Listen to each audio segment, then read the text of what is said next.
Well, it feels wonderful to be part of such a great selection of writers and to be able to read other people's books. I think it's a great idea to make some of these books publicly available, so I'm super happy to be one of your choices.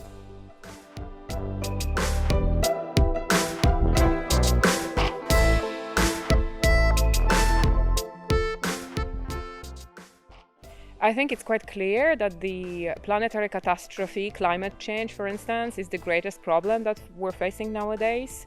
And so part of this catastrophe is what is sometimes referred to as the loss of biodiversity.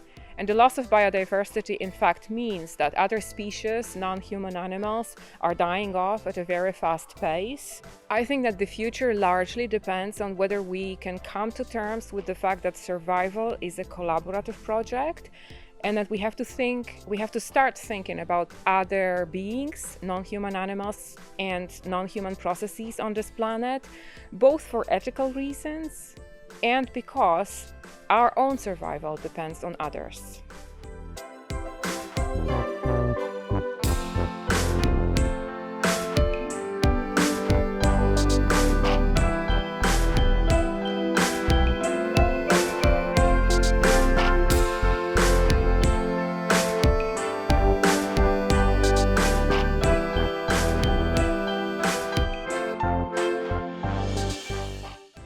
You're asking this question in English and I am responding in English, so the assumption is that I will recommend books which are somehow available in English.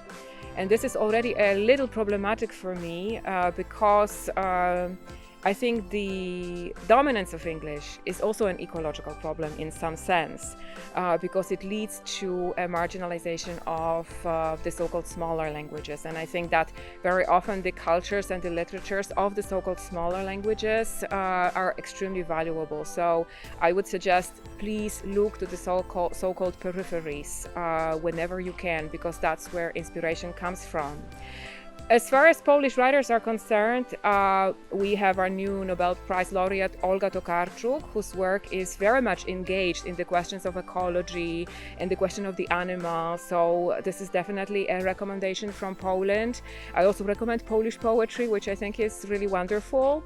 When it comes to books written in English, I'd like to recommend a philosophical book by Anat Singh titled The Mushroom at the End of the World, on the possibility of life on the ruins of capitalism. And it's a book which is ostensibly about a mushroom, a matsutake mushroom, but in fact it is about interspecies collaboration, it is about the future, and it is very much about hope.